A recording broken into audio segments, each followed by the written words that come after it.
Hello everyone, and welcome back to Easy Peasy English. In today's very long and practical episode, we are going to focus on a very important daily life skill, asking for directions in English. The title of today's lesson is Easy English Podcast for English Conversations, Asking for Directions. This topic is extremely useful because whether you travel abroad, meet tourists in your city, study overseas, or simply practice real-life English conversations, knowing how to ask for and give directions will make you feel more confident and independent. Let's begin with a simple question. Imagine you are in a new city. You want to find the nearest train station, but your phone battery is dead.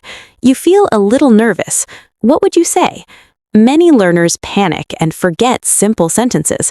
That is why today we will learn easy patterns that you can remember and use automatically. First, let's talk about the most basic and polite way to ask for directions. Repeat after me. Excuse me, could you help me? This is a very important sentence. Always begin with excuse me. It shows politeness.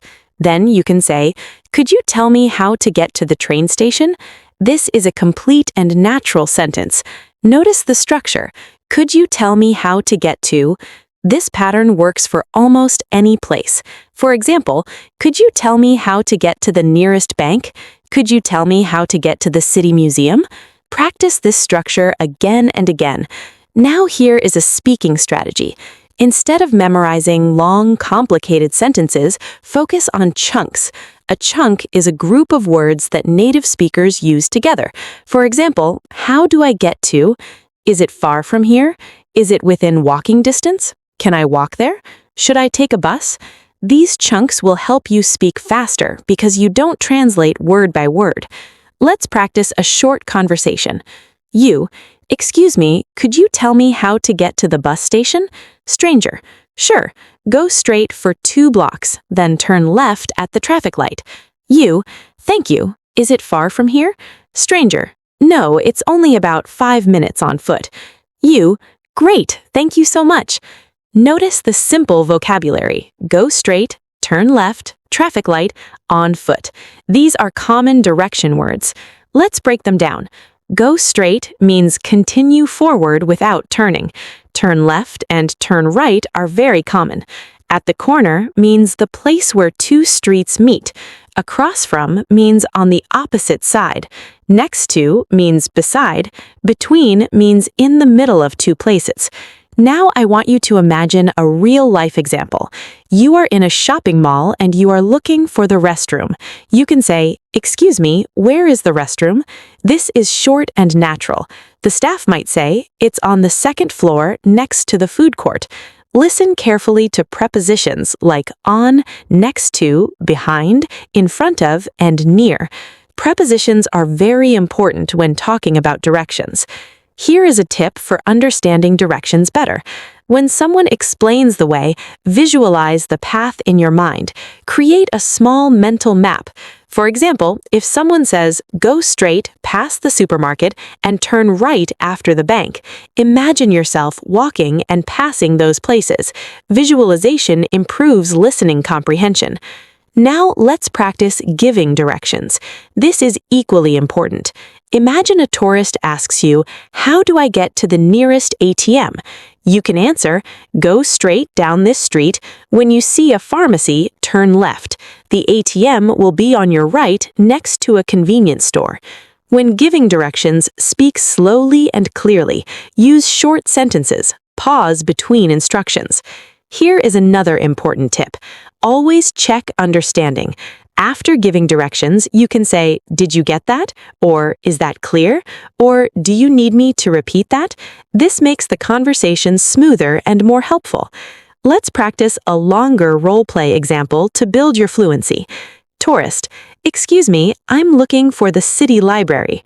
You, sure, walk straight for about 3 minutes. You will see a big park on your left. After the park, turn right at the intersection. The library is across from the post office. Tourist, is it far? You, no, it's quite close. It should take about 5 to 7 minutes.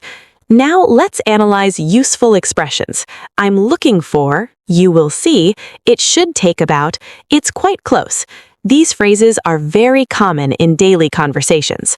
Now I want to share a common mistake. Many learners say, where is go to bank? This sentence is incorrect.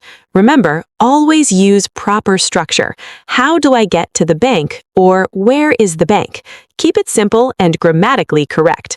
Here is a pronunciation tip. When you say turn right, don't pronounce every word too separately. Native speakers connect them. Turn right.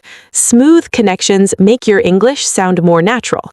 Now let's morph to a more complex situation. Imagine you are at a train station and you need to transfer to another line. You can say, "Excuse me, which platform goes to Central Station?" Or, "Do I need to change trains?" Or, "How many stops are there?" These questions help you avoid confusion. Confidence is very important. Sometimes learners feel shy asking strangers for help, but remember, asking for directions is normal and people usually want to help.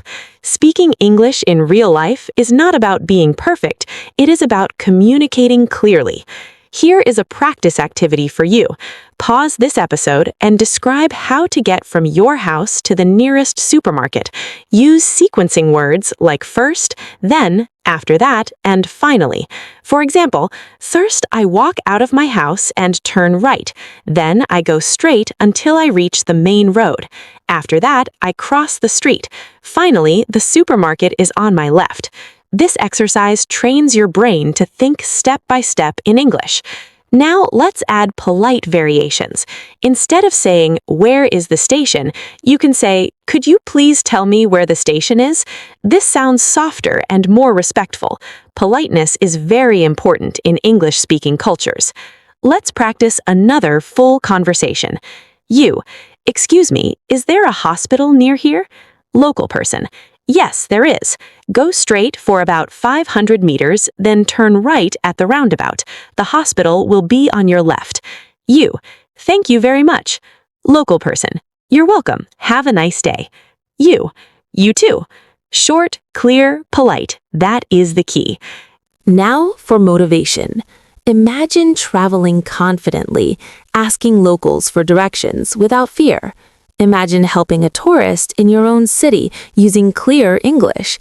These small conversations build big confidence.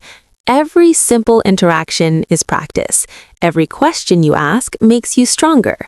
Remember 3 important strategies from today's episode. First, memorize useful chunks instead of individual words. Second, practice both asking and giving directions. Third, visualize the route to improve listening skills. Before we finish this long and complete lesson, let's do one final repetition together. Repeat after me. "Excuse me, could you tell me how to get to the nearest train station?" Go straight for 2 blocks. Turn left at the traffic light.